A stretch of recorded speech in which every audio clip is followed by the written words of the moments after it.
আসসালামু আলাইকুম ওয়া রাহমাতুল্লাহি ওয়া বারাকাতুহু। আলহামদুলিল্লাহি রাব্বিল আলামিন ওয়াল আকিবাতু লিল মুত্তাকিন ওয়াস সালাতু ওয়াস সালামু আলা সাইয়্যিদিল আমবিয়া ওয়াল মুরসালিন। আম্মা বা'দ, ফাআউযু বিল্লাহি মিনাশ শাইতানির রাজীম। বিসমিল্লাহির রাহমানির রাহিম। আল্লাযী খালাকাল মাউতা ওয়াল হায়াতা লিয়াবলুয়াকুম আইয়ুকুম আহসানু আমালা। সাদাকাল্লাহুল আযীম। আজকে খুব আনন্দের সাথে জানাচ্ছি যে এত ব্যস্ততার সময়ের ভেতরেও আমি আমাদের এই মাদ্রাসার ছাত্রদের জন্য একটি কিতাব লিখতে পেরেছি এবং এটা সম্পন্ন করতে পেরেছি। এই জন্য সকলে বলি আলহামদুলিল্লাহ। এবং এই কিতাব অলরেডি হাজার হাজার মানুষ গ্রহণ করেছে ইতিপূর্বেই, এবং এটা অনলাইনে অফলাইনে সব জায়গা থেকেই মানুষ এটা এখন থেকে পড়বে ইনশাল্লাহ। এবং বিশেষ করে আমাদের এই মাদ্রাসা যেহেতু নতুন এই বছর শুরু হয়েছে, তো আমি যখন পড়ালেখা করেছি তখন আমাদেরকে বড় আলেমের দিনদের কিতাব পড়ানো হতো। যেরকম আমরা একটা কিতাব পড়েছি আশরাফিয়া মাদ্রাসায় গাজীপুরে, মামুলাতে মাসুরা। সেখানে বিভিন্ন আমল, বিভিন্ন দোয়া এবং বিভিন্ন আদব আমাদেরকে শেখানো হতো সেই কিতাবের মাধ্যমে। তো আমরা কোরআন শরীফ পড়তেছি, কিন্তু কোরআন শরীফের অর্থ আমরা এখনো বোঝার জন্য চেষ্টা করি না, বা এখনো এটা আমাদের সময় না, যেহেতু এটা হিফজ মাদ্রাসা, শুধু আমরা হিফজ করতেছি। এই জন্য এখন থেকে যদি আমরা লেখাপড়ায় চলাফেরায় যদি আমাদের সুন্নতি তালিমের উপর অভ্যাস গড়ে না ওঠে, তাহলে হয়তো এক সময় আমাদের বয়স হবে, কিন্তু তখন এগুলো শেখার সময় পাবো না, বা পড়বো, কিন্তু এখন থেকে যদি অভ্যাস না হয় পরবর্তীতে এই অভ্যাসটা করা কষ্ট হয়ে যাবে। এই জন্য প্রাথমিকভাবে আজকে এই তোহফা কিতাব, তোহফা মানে হাদিয়া, তো কাউকে উপহার দেওয়া, কাউকে গিফট করা। তো এই কিতাবের নাম তোহফা এই জন্য দিয়েছি যে এখানে যে পড়ালেখাটা আছে এটা কেউ কিনতে পারবে নাকি? এলিম কি কিনা যায়? জ্ঞান কিনা যায়? জ্ঞান কখনো কিনা যায় না, এটার কোনো মূল্য হয় না। তো এই জন্য এটার নাম দিয়েছে তোহফা। এখানে অনেক জ্ঞানের কথা লেখা আছে, বিশেষ করে 9টা অধ্যায় এখানে আছে। প্রথম অধ্যায় হচ্ছে ঈমান ও আকাইদ, দ্বিতীয় অধ্যায় হচ্ছে ইসলাম ও হুকুকুল ইসলাম, তৃতীয় অধ্যায় হচ্ছে পবিত্রতা, চতুর্থ অধ্যায় হচ্ছে নামাজ, পঞ্চম অধ্যায় কোরআনের পরিচয়, ষষ্ঠ অধ্যায় কোরআন হিফজের চমৎকার কলাকৌশল, সপ্তম অধ্যায় বিভিন্ন দোয়া সমূহ, এরপর হচ্ছে অষ্টম অধ্যায় হাদিস, নবম অধ্যায় আত্মশুদ্ধি। তো এই যে 9টা অধ্যায়, এগুলো আমাদের জীবনের খুবই প্রয়োজন।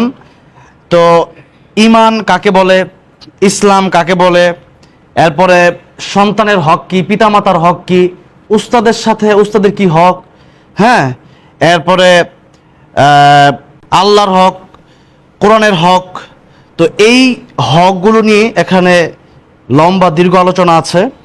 এরপরে আরেকটা গুরুত্বপূর্ণ কথা হচ্ছে যে আমরা পড়াশোনা করতেছি, এক এক সময় উস্তাদ এক একটা ছোট ছোট কথা বলে, এগুলো আমাদের একটা শুনে আরেকটা হুজুর বলবে কবে শুনবো বা মনে রাখা কষ্টকর।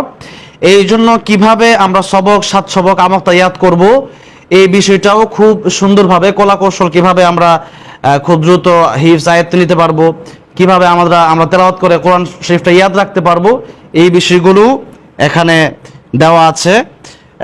এটা হচ্ছে ষষ্ঠ অধ্যায়। এবং পঞ্চম অধ্যায়ে কোরআন যে আমরা শিখতেছি, আমরা কোন উদ্দেশ্যে কোরআন শিখবো এবং সময়কে কিভাবে কাজে লাগাবো এবং কোরআনের পরিচয়, এই বিষয়গুলো আমাদের জানা দরকার। এই জন্য সেই বিষয়গুলো আছে। আর একটা বিষয় হচ্ছে যে আমরা দিন রাত সবসময় চলাফেরা করি, 2-4টা মুষ্টমী কিছু আমল আমাদেরকে বলে দেওয়া হয়েছে, আমরা এই আমলগুলো করি, কিন্তু তার বাইরে অনেক আমল রয়েছে। দেখা গেছে যে 5 ওয়াক্ত ফরজ নামাজ সহ ঈদের নামাজ, জানাজার নামাজ, এরপরে আমাদের যেহেতু বড় হচ্ছে কোরবানি দিতে হয়, তো সেই ক্ষেত্রে অনেক দোয়া আছে, যে দোয়াগুলো আমাদেরকে রাসূলুল্লাহ সাল্লাল্লাহু আলাইহি ওয়াসাল্লাম শিক্ষা দিয়ে গেছেন। সেই দোয়াগুলো আমরা যেন আমল করতে পারি, সেই দোয়াগুলো এখানে দেওয়া হয়েছে। প্রায় মনে হয় কয়েকশো দোয়া এখানে আছে। তারপরে আমরা কার সাথে কীভাবে চলাফেরা করব, দুনিয়া এবং আখিরাতে কীভাবে ভালো থাকা যায়, সেই বিষয়ে অনেক লেখা এখানে আছে। তো এই কিতাব আমাদের আত্মাশরিফ ইন্টারন্যাশনাল মাদ্রাসার ছাত্রদের জন্যই সর্বপ্রথম লেখা হয়েছিল, এবং এই কিতাব এখন থেকে সারা বাংলাদেশে চলবে ইনশাল্লাহ। এবং পরবর্তীতে যদি এটা আমি করতে পারি, ট্রান্সলেট করতে পারি, তখন এটাকে আমি অন্য ভাষায়ও এটাকে বহিরাবিশ্ব দেওয়ার চেষ্টা করবো ইনশাল্লাহ। তো সেই হিসাবে এই কিতাব তোমরা সবাই পড়বা এবং উস্তাদরা ইনশাল্লাহ যে কোনো একটা সময়ে আমরা সময় নির্ধারণ করে দেব, হয়তো আসরের পর 10 মিনিট এই কিতাব পড়তে হবে এবং এই কিতাবের উপর নাম্বার দেওয়া হবে। এই কিতাবের উপর যারা ভালো নাম্বার পাবে, কোরআন শরীফ এবং এই কিতাব তাজবিদ 3টা পরীক্ষা এখন থেকে হবে। এই 3টা পরীক্ষার উপর যারা ভালো নাম্বার পাবে এদেরকে আগামীতে বিশেষ করে 1, 2, 3 যারা হবে এই কিতাবের উপর মিনিমাম যদি 90 নাম্বারের উপর কেউ পায়, তখন তার খানার যে টাকাটা আছে সেই টাকা থেকে আমরা অল্প কিছু হলেও আমরা টাকা খরচটা কমায় দেব, তার কাছ থেকে কিছু খরচ মৌকুফ করে দেবো। তার কেউ যদি 5,000 টাকা দেয়, হতে পারে এরকম যে সে 4,000 টাকা দিলেই হবে আর 1,000 টাকা তার মাফ হয়ে যাবে। তো এই জন্য এই কিতাবটা খুবই গুরুত্বের সাথে পড়তে হবে এবং এই কিতাব পড়ে আমল করতে হবে। এবং এই কিতাব এই তোহফাতে যে বিষয়গুলো লেখা আছে এটা সবার জন্য আমভাবে লেখা হয়েছে, যাতে করে সাধারণ মানুষ থেকে নিয়ে উচ্চশিক্ষিত সবাই পড়তে পারে।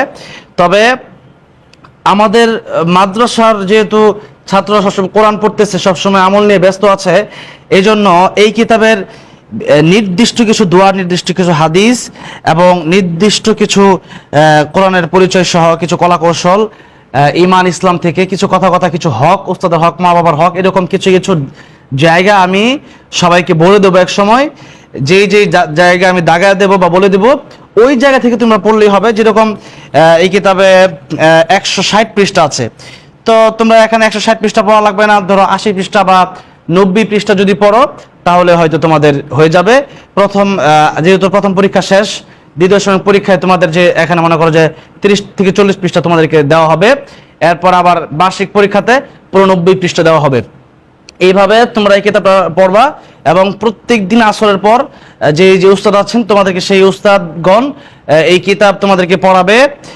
এই কিতাব প্রতিদিন 5 লাইন, 10 লাইন অথবা একটা দোয়া অথবা একটা হাদিস তোমাদেরকে আসরের পরে শেখাবে। সেই হাদিস আবার পরের দিন 5 মিনিটে আবার শোনাতে হবে আসরের পর। এবং এই 5 মিনিট যে শোনাবে, এখানে 10 থেকে 15 মিনিট সময় আসরের পর দিতে হবে এই কিতাব পড়ার জন্য। এবং ওই সময়ই প্রয়োজনীয় দোয়াটা মুখস্থ করে নিতে হবে, যাতে করে পরের দিন আবার ধরলে এটা পারে এবং এটার জন্য এক্সট্রা আলাদা হিফজের সময় যেন এটা মুখস্থ না করতে হয়। এই জন্য এটা একটা টাইম আলাদা, যাতে করে হিফজ পড়ার পাশাপাশি অনেকে হাফেজ হওয়ার পর দেখা গেছে আর পড়াশোনা করে না, হাফেজ হওয়ার পর ব্যবসায়ী হয়ে যায়, হাফেজ হওয়ার পর দেখা গেছে যে বাবা মার সাথে অন্য কাজে যায়, অনেকেই বহিরাগত অন্য অনেক কাজেই যায়। তো সেই ক্ষেত্রে দেখা গেছে এখানে যদি কিছু আমলও শিখে, এটা তার জীবনের জন্য অনেক বড় একটা উপকারে আসবে ইনশাল্লাহ, এবং এটা আখিরাতের জন্য, জান্নাতে যাওয়ার জন্য অনেক বড় একটা পাথেয় হবে ইনশাল্লাহ। এই জন্য এই কিতাবকে খুব গুরুত্ব দিয়েই পড়তে হবে এবং এই কিতাবের নাম্বারের উপর খাবারের নাম্বারও আসবে ইনশাল্লাহ। টাকাও সেখান থেকে, বেতনের টাকা থেকে, খাবার টাকা থেকে মৌকুফ হবে ইনশাল্লাহ। এবং আজকে ফার্স্ট টাইম আমাদের মাদ্রাসায় আমাদের যারা উস্তাদগণ আছেন তারা যদি একজন একজন করে আসেন, আমি তাদেরকে একটা একটা কিতাব হাদিয়া দিতে চাই। এরপর ছাত্ররা যারা আছো তারা এই কিতাব 200 টাকা করে দিয়ে আমাদের মাসুম সাহেব হুজুরের কাছ থেকে তোমরা এই কিতাবটা নিয়ে যাবা। আমাদের উস্তাদরা একজন একজন করে আসেন। হ্যাঁ, একজন কয়টা বই নিয়ে আসছে আমি জানি না, হবে কিনা, হবে মনে হয়। হুজুর নেন, আপনারা পড়বেন, এটা আপনাদের জীবনের জন্য কাজে লাগবে ইনশাল্লাহ। অনেক গুরুত্বপূর্ণ কথা লেখা আছে।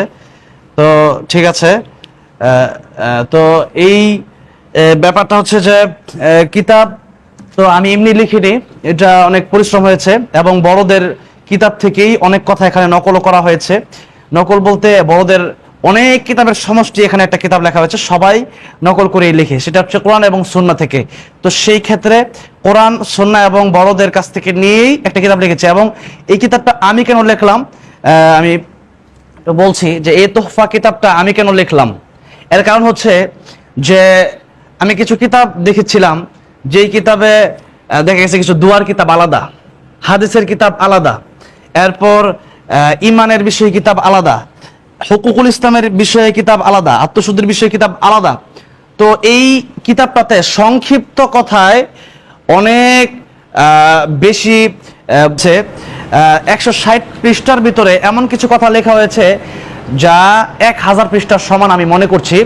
এই জন্য এই কিতাবের যে লেখাগুলো আছে অল্প লেখায় অনেক কিছু বোঝা সম্ভব এবং অল্প কথায় অনেক আমল করা সম্ভব। এই জন্য চিন্তা করলাম যে ছোটো ছোটো কিতাব যদি দিই তাহলে এক বিষয় পাবে। যেরকম দোয়ার বই দিলে, মাসনুন দোয়ার বই দিলে তখন দেখা গেছে যে দোয়াই শিখলো, হাদিস শেখা হলো না, অথবা দেখা গেছে যে কোরআন শরীফ কীভাবে পড়বে কলা কৌশলটা শেখা হলো না, কোরআনের পরিচয় জানা হলো না, ইমান ইসলাম সম্পর্কে জানা হলো না। তো এই জন্য এই কিতাবের ভিতরে অল্প অল্প করে অনেক কথা লেখা হয়েছে। আর একটা কথা হচ্ছে যে অনেক বড় বড় কিতাব আছে যেই কিতাবের পৃষ্ঠা অনেক বেশি, যেগুলো যদি আমি সবাইকে দেই, এত বড় কিতাব দেখে এমনি কোরআন শরীফ পড়তেছে, তাসবিহ পড়তেছে, সেই ক্ষেত্রে আবার এই কিতাব যে ছাত্ররা পড়বে বা এত মোটা কিতাব হলে 2 পৃষ্ঠা 4 পৃষ্ঠা পড়বে না। এই জন্য কিতাব ছোট্ট করে লেখা, কিন্তু এই তোহফা কিতাব থেকে অনেক কিছু আমাদের নেওয়ার আছে ইনশাআল্লাহ।